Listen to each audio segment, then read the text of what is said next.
Hoje vamos dar uma olhada em uma história menos conhecida envolvendo tecnologias antigas que você pode pensar que pertencem mais a um filme de ficção científica do que às páginas empoeiradas de textos históricos. Vamos falar sobre armas de energia dirigida antigas ou orvalhos. Parece futurista? Bem, você ficaria surpreso ao saber até onde essas tecnologias realmente remontam e como elas podem ter sido escondidas, descartadas ou até encobertas ao longo do tempo. Então vamos ao que interessa. Então vamos começar com Arquimedes. Tenho certeza de que muitos de vocês já conhecem o nome dele. Ele é aquele cara grego antigo que todos aprendemos na escola, creditado por invenções como o parafuso de Arquimedes e famoso por correr pelas ruas nu gritando Eureka. O que, se você pensar bem, é uma história muito estranha.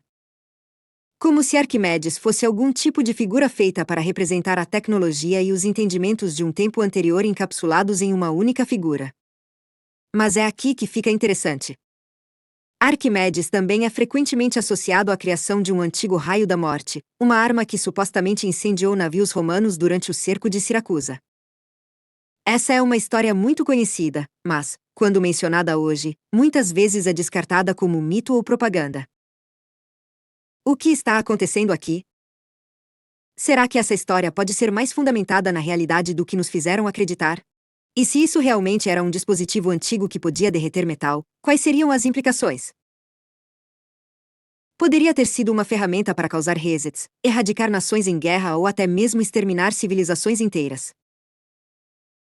Arquimedes é famoso por ter sido creditado por princípios em hidrostática e mecânica, exemplificados por invenções como o parafuso de Arquimedes usado para irrigação por água e dispositivos mecânicos como a garra de Arquimedes, que é aceito ter sido realmente usada na antiguidade. Mas por algum motivo os historiadores acham que esse antigo raio de calor é uma história fantasiosa demais e que foi desmentido por desmentidores de mitos.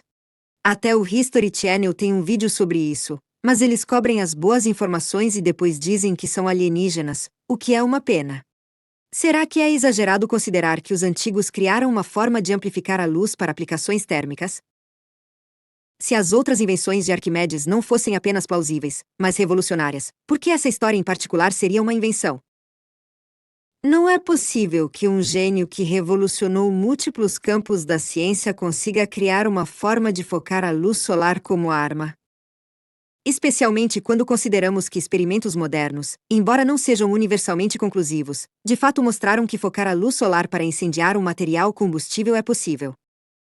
Então, será que estamos lidando com várias interpretações ou até variações perdidas de um dispositivo antigo? É importante reconhecer que o entendimento da ótica estava longe de ser rudimentar nos tempos antigos. Gregos e romanos tinham um domínio razoavelmente sofisticado de lentes e reflexos de luz. Além disso, textos da antiguidade sugerem que Arquimedes usava óculos em chamas como parte de seu raio da morte. Isso abre um caminho totalmente novo, pois não será que confundimos espelhos em chamas com óculos em chamas? Duas tecnologias que, embora semelhantes, não são iguais. Essa distinção pode ser a chave para entender a linha tênue entre mito e realidade no conto de Arquimedes. Pode ser que o que chamamos hoje de raio da morte tenha sido, na verdade, um uso avançado de óculos em chamas ou lentes e espelhos de Fresnel, que tinham aplicações legítimas e variadas na antiguidade.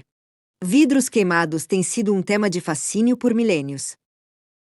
São essencialmente grandes lentes convexas que focam os raios do Sol em uma pequena área, intensificando o calor a tal ponto que podem provocar incêndios ou cauterizar feridas. E isso não é apenas uma lenda, é corroborada por múltiplos relatos históricos.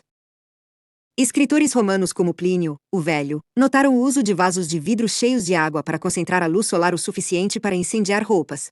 Plutarco descreveu um espelho em chamas no Templo das Vestais.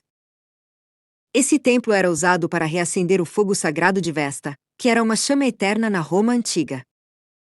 Citação: se o fogo acontece por acidente e é apagado, não deve ser acendido novamente por outro fogo, mas um novo fogo deve ser conquistado atraindo uma chama pura e não poluída dos raios de sol. Eles geralmente o acendem com vasos concavos de latão formados pela escavação de um triângulo retangular isósceles cujas linhas da circunferência se encontram em um único ponto. Isso, ao ser colocado contra o sol, faz com que seus raios convergam no centro que, por reflexão adquirindo a força e atividade do fogo, verificam o ar e imediatamente acendem a luz e a matéria seca que acham adequada aplicar. Aristófanes, o grande dramaturgo, chegou a mencionar a lente ardente em sua peça As Nuvens já em abril.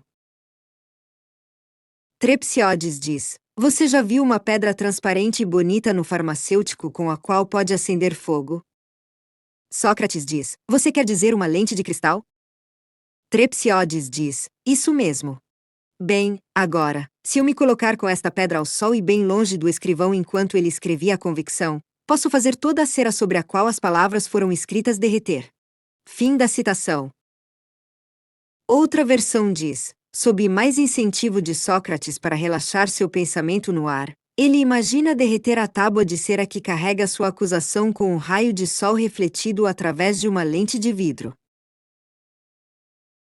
O que é interessante porque Platão compara as tábuas de cera à memória humana. Mais importante ainda, essa referência ocorre cerca de 200 anos antes da suposta datação do cerco de Siracusa. Então, vamos ser claros, pensadores antigos já entendiam que raios de sol podiam derreter ou queimar objetos quando concentrados através de uma lente de vidro. Também vale notar que as lentes Fresnel inicialmente eram chamadas de óculos queimados e basicamente fazem a mesma coisa. Durante nossas pesquisas profundas sobre faróis, encontrei inúmeros relatos afirmando que as lentes de Fresnel no topo poderiam funcionar como um raio da morte. Curiosamente, quase todos os faróis originais tinham lentes Fresnel, que foram convenientemente substituídas nos tempos modernos.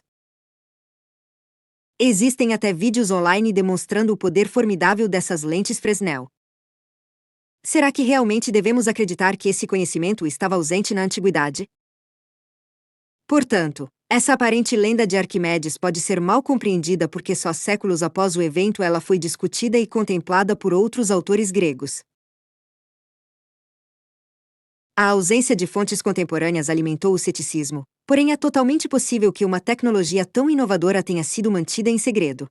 Só porque alguns historiadores gregos como Políbio, Tito e Plutarco cobriram o cerco romano a Siracusa e não mencionaram o raio da morte, não significa automaticamente que ele nunca existiu.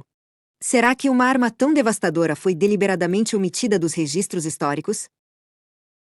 Se estivermos abertos à ideia de que o próprio Arquimedes pode ser uma figura feita de um corpo criado para abrigar as tecnologias de uma era passada, então o silêncio em torno dessa arma pode ser mais revelador do que pensamos. Outro ponto que céticos frequentemente levantam é Diócles, nascido 50 anos depois de Arquimedes, que escreveu uma obra chamada Sobre os Espelhos Ardentes. Esta é a primeira prova documentada de que espelhos parabólicos poderiam focar a luz. Críticos apontam que, embora Diócles fale de um contemporâneo de Arquimedes, ele nunca menciona que Arquimedes construiu um raio da morte. Claro, mas não vamos perder a floresta pelas árvores daqui. Toda a obra de Diócles é literalmente sobre como queimar coisas com espelhos. Além disso, você nem tem o texto original, só traduções e cópias. Curiosamente, logo depois disso discutindo espelhos em chamas, Diócles menciona Arquimedes em relação à geometria. Será que isso é um aceno escondido? Segredo ou não, Diócles aprofunda o poder desses espelhos em chamas e a natureza das formas cúnicas. Ele confirma que, quando uma forma é curvada em uma parábola, ela tem um enorme poder de queima. Isso é respaldado por uma obra enciclopédica do século XIV de Mohammed B. Ibrahim B. Sayed al-Wakani que descreve como os antigos costumavam fazer esses espelhos. Algumas eram superfícies planas, outras as tornavam côncavas, mas foi Diócles quem mostrou que curvas parabólicas tinham o maior poder de combustão de combustível. Então, devemos acreditar que só porque há informações contraditórias a história não é verdadeira? Ou será que não estamos tendo o quadro completo? Vamos considerar por um momento a hipótese da linha do tempo fantasma. Por que há tanta diferença entre as fontes árabes e os autores gregos antigos nesse assunto? Será que histórias de homens nus correndo pelas ruas são exageradas ou até mesmo fabricadas, aumentando as inconsistências nesses relatos históricos? Interessante notar que mais referências a Arquimedes e seu raio da morte surgem cerca de 400 anos após sua suposta morte nas linhas do tempo convencionais. Essas referências são encontradas em textos como Hipéias ou O Banho, atribuídos à ilusão de Samoseto. No entanto, dentro deste texto controverso há uma referência direta à história do raio da morte de Arquimedes. Disse que Arquimedes incendiou navios inimigos usando ciência. Ele não menciona explicitamente um raio da morte, mas isso é considerado uma referência antiga a Arquimedes usando fogo combinado com ciência ou habilidade avançada para destruir naves inimigas. Isso sim é algo importante. Pode-se argumentar que isso pode ser simplesmente um uso inovador do fogo, semelhante ao fogo grego, mas então por que o autor não aprofundou mais em detalhes? Considerando que o tema de espelhos e óculos em chamas é antigo, existe algum motivo para esse conhecimento específico ter sido relegado ao mito? As outras duas referências antigas a esse raio mortal vêm de um tratado médico de Galeno. Ele afirma, cito, suponho que Arquimedes teria incendiado os navios inimigos usando material flamejante, fim da citação. Mas a tradução não é 100% confiável. A palavra grega usada aqui é um pouco confusa quando se trata de fogo. Pode se referir a fogos sagrados ou a incêndios associados a oferendas, então a história fica um pouco mais complicada. A próxima referência só vem cerca de 700 anos depois de Arquimedes. Os céticos frequentemente questionam por que esses eventos não são referenciados em fontes anteriores. Como alguém pode aparecer séculos depois e falar de uma história tão fantasiosa de tanto tempo que se passou desde os eventos reais? Isso não é uma prova definitiva, mas adiciona um elemento de confusão à nossa linha do tempo percebida da história. Essa próxima referência vem do matemático Antêmio de Trailes, que tentava decifrar o método que Arquimedes poderia ter usado. Ele sugere que Arquimedes poderia ter incendiado navios romanos usando espelhos.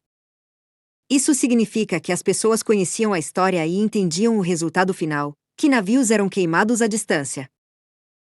O que faltava era o método, a técnica específica ou as propriedades necessárias para replicá-lo.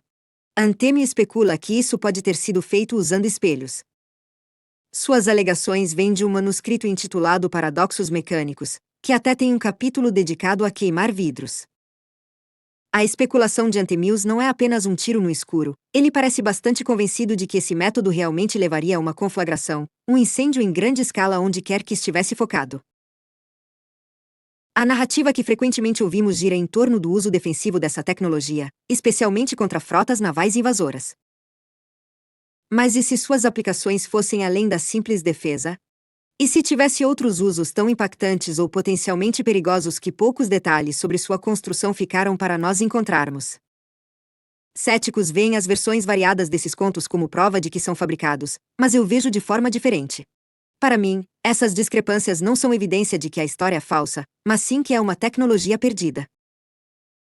Os relatos que temos provavelmente são tentativas de reconstruí-lo ou redescobri-lo.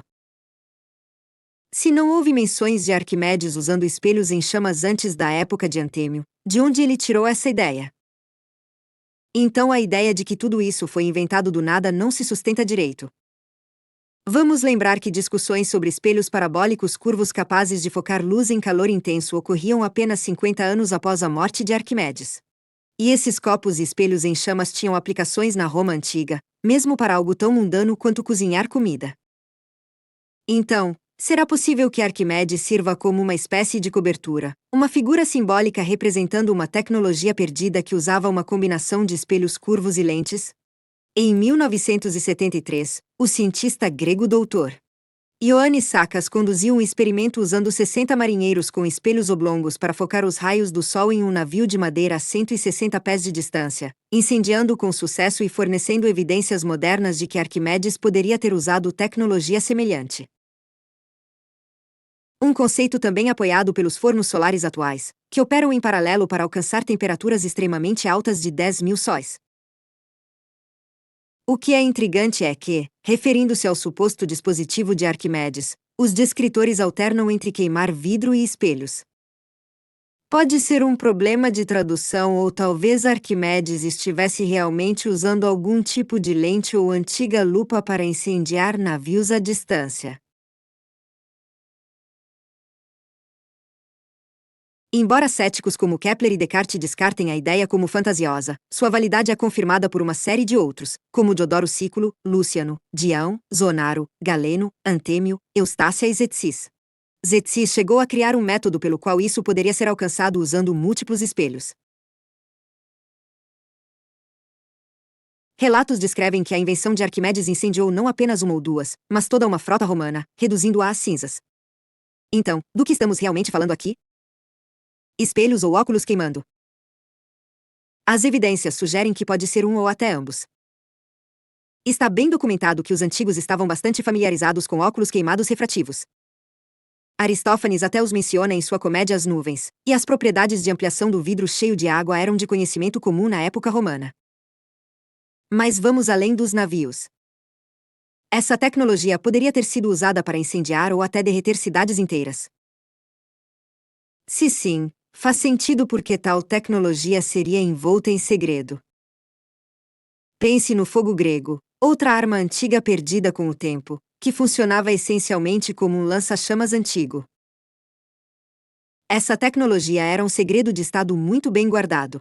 Então, se algo como o fogo grego fosse mantido em segredo, você pode apostar que um raio da morte, um dispositivo capaz de incendiar a uma distância ainda maior, seria muito mais confidencial. Embora existam suposições fundamentadas sobre a composição de grafite, sua composição exata permanece um mistério. Será que eles estavam intencionalmente mantendo em segredo tecnologias avançadas potencialmente catastróficas? Isso pode parecer improvável, mas há evidências que realmente sustentam essa afirmação. É só que foi rotulado como resultado de alienígenas antigos. Por toda a Escócia, existem inúmeras ruínas antigas que poderiam ter servido como fortificações ou até mesmo cidades inteiras. O que é intrigante é que muitos foram submetidos a calor extremo e tensão suficiente para transformar as estruturas de pedra em vidro. Esse fenômeno é conhecido como fortes vitrificados e foi amplamente investigado por estudiosos. Originalmente pensadas como únicas da Escócia, estruturas semelhantes foram descobertas em outras partes da Europa Ocidental e do Norte. Estamos falando de enormes fortes de pedra como o de Umbierdal que foram completamente derretidos. Construído por volta de 500 a.C., alguns especulam que as pessoas da Idade da Pedra precisariam de tecnologia semelhante a laser para alcançar esse nível de calor. Poderia ter sido alguma superarma antiga capaz de derreter pedra? Embora fãs de Graham Hancock e das teorias alienígenas antigas estejam abertos à ideia de que os antigos tinham tecnologia para derreter pedra para construção, muitas vezes não consideravam que tais dispositivos poderiam ser usados para destruição em larga escala, potencialmente dizimando civilizações inteiras. A maioria desses fortes vitrificados está localizada na Irlanda e na Escócia. Estamos falando de castelos que passaram por vitrificação. Esses fortes vitrificados às vezes são chamados de iras, que em irlandês significam fortaleza. Muitos pesquisadores consideraram a possibilidade de que isso pudesse ter sido um ato de guerra, mas isso exigiria alguém com tecnologia capaz de derreter pedra. A vitrificação ocorre em temperaturas superiores a 2.000 graus Fahrenheit e, às vezes, até 3.000 graus, tornando improvável que simples incêndios em madeira possam alcançar esse efeito. Será que os romanos poderiam ter estado envolvidos? A linha do tempo é sugestiva. Os romanos estavam em conflito com os druidas na época em que acredita-se que esses fortes tenham sido construídos, e a datação dessas estruturas coincide aproximadamente com o cerco romano de Siracusa. Talvez a história do raio da morte de Arquimedes devesse ser invertida. Não foram os gregos, mas os romanos que podem ter possuído essa tecnologia. Se isso não tivesse acontecido, é provável que eles teriam tentado desenvolver esse tipo de dispositivo por conta própria. Esses fortes vitrificados poderiam ser evidências de algum tipo de antiga arma de energia direcionada? O orvalho usado para obliterar cidades inteiras? Esse fenômeno não se limita à Irlanda ou à Escócia. Evidências de efeitos semelhantes de fusão podem ser observadas na Turquia, afetando muitos castelos, bem como as estruturas geológicas da Capadócia. Embora a Irlanda seja frequentemente associada a fortes vitrificados, esse fenômeno também se conecta à Escócia, já que muitas dessas estruturas datam de entre 1200 a.C. e 400 d.C. Os exemplos mais conhecidos na Irlanda são o castelo vitrificado próximo à vila de Shantimon, em County Cavan, e outro no condado de Londonderry, Irlanda do Norte. Ambos os fortes ficam em terras privadas, então você precisa de permissão dos proprietários para investigar. A explicação mais comum sugere que esses fortes foram construídos com madeira e pedra, e a madeira foi então incendiada para fundir a pedra. No entanto, há mais evidências que apoiam a existência do raio da morte de Arquimedes do que para esse método de construção em particular, que não é mencionado em nenhum texto antigo. Isso não vale a pena considerar. Embora várias referências antigas apoiem o conceito de raio mortal, experimentos modernos também provaram sua viabilidade. Por outro lado, nenhum experimento moderno conseguiu demonstrar com sucesso que é possível derreter pedra dessa forma para fins construtivos. O fenômeno da vitrificação não se limita à Irlanda e à Escócia. É um tema de estudo em todo o mundo antigo. Alguns pesquisadores chegaram a questionar se as pedras usadas na arquitetura antiga peruana foram derretidas. Talvez isso se conecte às lentes Visby, uma coleção de objetos fabricados feitos de cristal de rocha encontrados em túmulos vikings na ilha de Gotland, Suécia. Essas lentes datam do século XI ou XII e possuem características surpreendentemente avançadas, como superfícies biosféricas e perfis de superfície otimizados para melhor qualidade de imagem. Curiosamente, a maioria dessas lentes Visby foi descoberta junto com artefatos vikings, mas seu nível de habilidade indica um conhecimento de ótica que, segundo estudiosos convencionais, não deveria existir naquela época. Especula-se que essas lentes possam ter sido produzidas em Bizâncio ou na Europa Oriental, mas isso não explica como acabaram com os vikings de Gotland, que estavam eles mesmos inseridos em redes comerciais complexas. Curiosamente, os godos de Gotland também tinham muitas pedras rúnicas do Sol. Já houve sugestões de que essas lentes poderiam ter sido usadas para ampliação, criação de telescópios e até mesmo para iniciar incêndios. Bem, sabemos agora que há evidências convincentes de que calor intenso transformou algumas cidades ou fortes antigos em vidro. A causa raiz parece apontar para uma guerra ou algum evento catastrófico. Intrigantemente, o lore medieval está repleto de histórias de enormes incêndios descendo do céu e aniquilando cidades.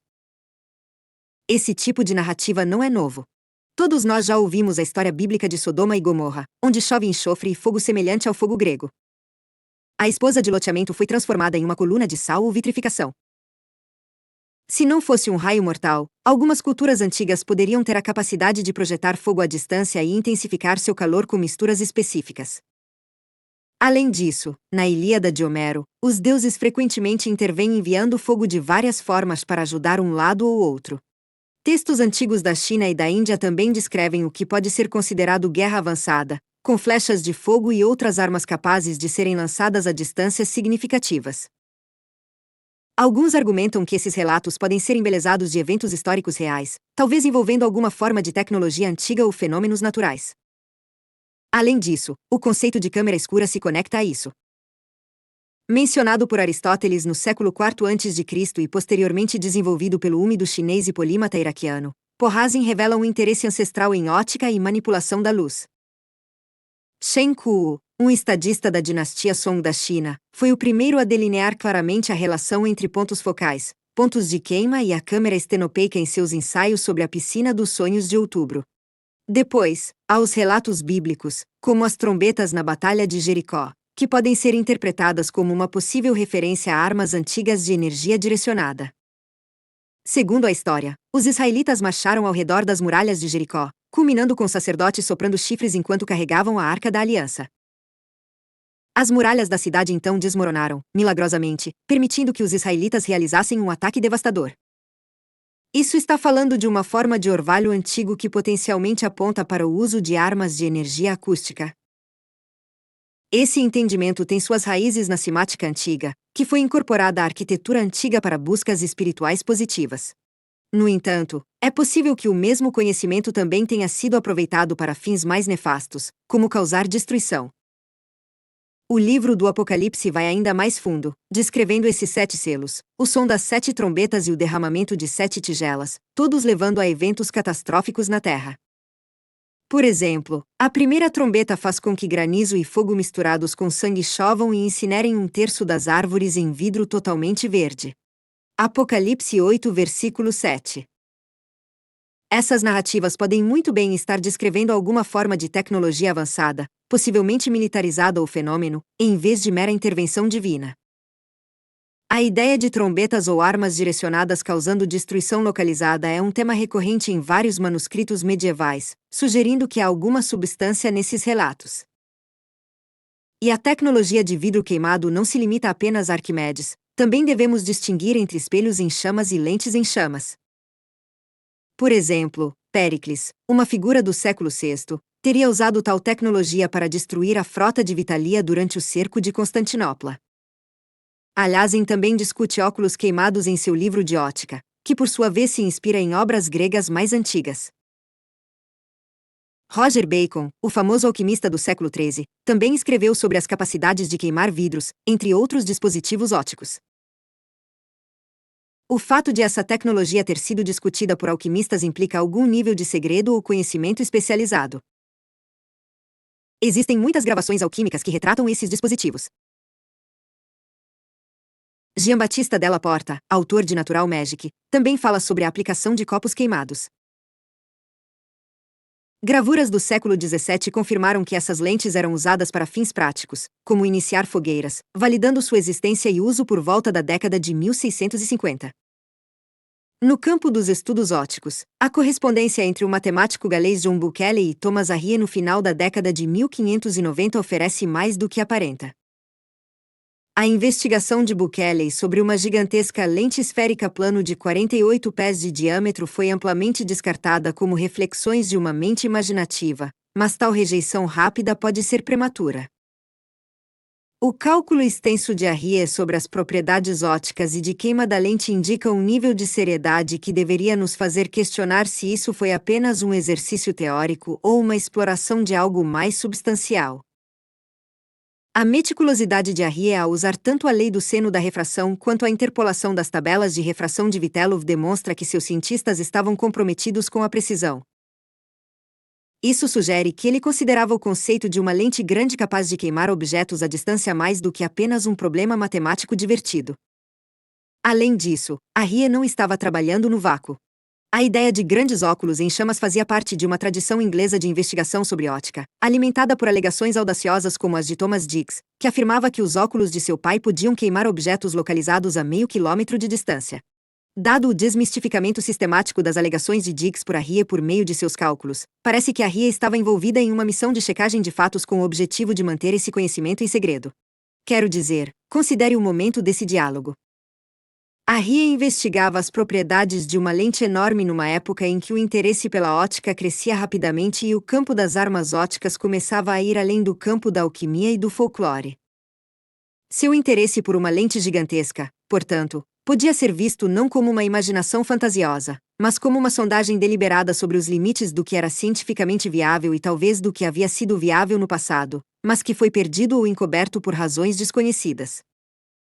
Seja uma cobertura ou uma arte perdida, o estudo meticuloso de uma lente tão colossal nos convida a considerar quais capacidades poderiam ter sido compreendidas e talvez aplicadas em uma era menos documentada. Vamos considerar as contribuições significativas que queimar vidros deu à ciência. Eles foram usados em estudos químicos do século XVIII para queimar materiais em recipientes fechados, contribuindo para descobertas importantes. Lentes como essas contribuíram para a descoberta do ar profundo e sofisticado, o que hoje conhecemos como oxigênio. Claramente, isso não é apenas um truque de salão de mágico. Este é um dispositivo que moldou fundamentalmente nossa compreensão do mundo. A lente em chamas do Grão-Duque da Toscana foi usada por Sir Humphrey Davy e Michael Faraday para queimar um diamante em oxigênio em 27 de março de 1814. No entanto, o que é intrigante é que essa tecnologia não se perde apenas nos tomos da história obscura ou é relegada a crianças brincando com lupa. A comunidade científica, do mundo islâmico à cristandade medieval, pesquisou ativamente os copos em chamas. Então, se um dispositivo como o vidro em chamas tem uma história documentada tão extensa, completa com um papel significativo nas descobertas científicas, por que somos tão rápidos em descartar suas aplicações militares, especialmente aquelas potencialmente aproveitadas por gênios como Arquimedes? Não é concebível que Arquimedes tenha pegado os princípios básicos do vidro em chamas e os amplificado com seus entendimentos incomparáveis de matemática, óptica e física? As peças do quebra-cabeça estão lá, mas talvez seja a lente pela qual vemos a história que precisa ser ajustada. Será que estamos relutantes em acreditar que os antigos pudessem ter entendido o que consideramos tecnologia moderna? É mais fácil acreditar que todos os copos e espelhos em chamas não passaram de meras curiosidades do que ferramentas científicas potentes. Os próprios termos armas de energia dirigida ou orvalho carregam consigo um cheiro de ficção científica futurista, como mística. E ainda assim, como vimos, os princípios básicos para esse tipo de arma foram estabelecidos há milênios. Fica a questão: se esses dispositivos fossem eficazes em guerra ou outras formas de afirmação de poder, não seria vantajoso para as elites dominantes manterem essas tecnologias em segredo? O conhecimento poderia ser categorizado como segredo de Estado reservado para aqueles no poder. Nesse cenário, mitificar essas ferramentas serviria como uma forma eficaz de desinformação, mantendo a população geral no escuro enquanto preserva a tecnologia para uso exclusivo.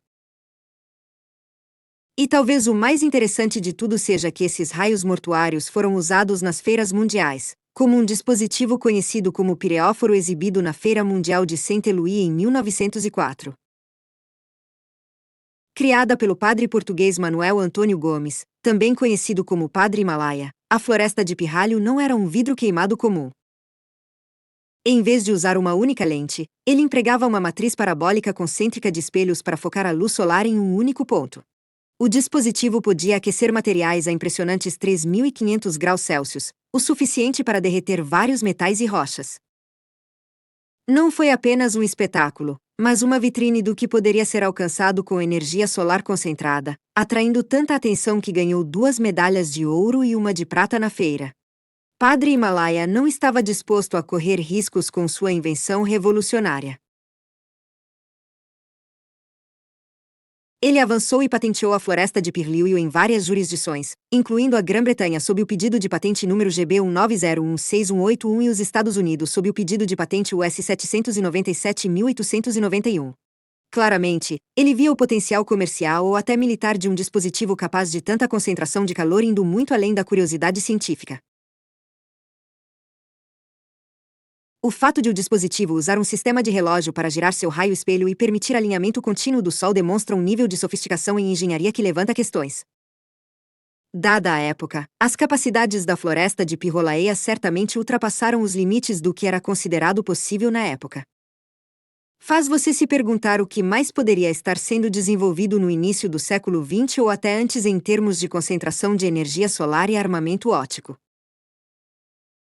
Então essa foi a obra-prima do Padre Himalaia, um forno mecânico de raios solares da morte que causou enorme impacto na Exposição Universal 1904 em Saint-Louis.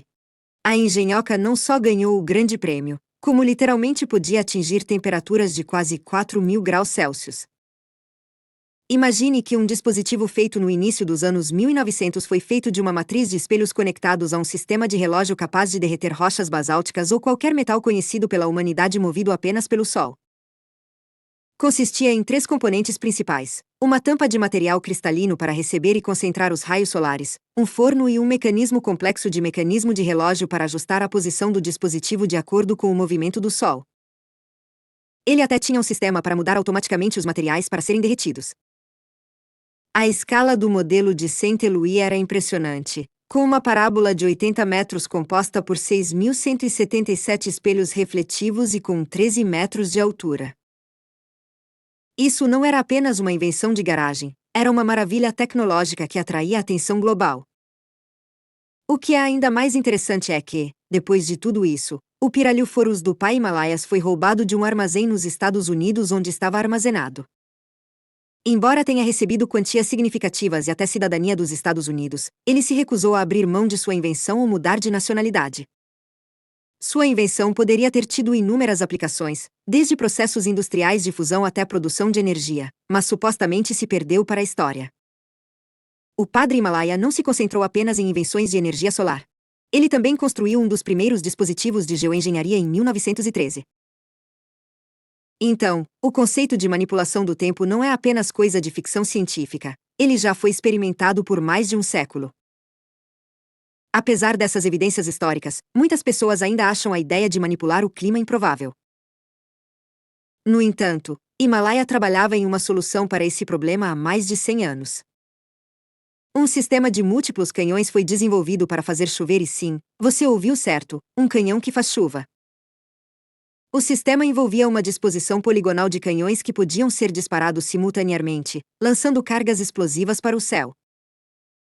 A intenção era criar distúrbios verticais e horizontais no ar, colidindo com nuvens e, assim, desencadeando chuva.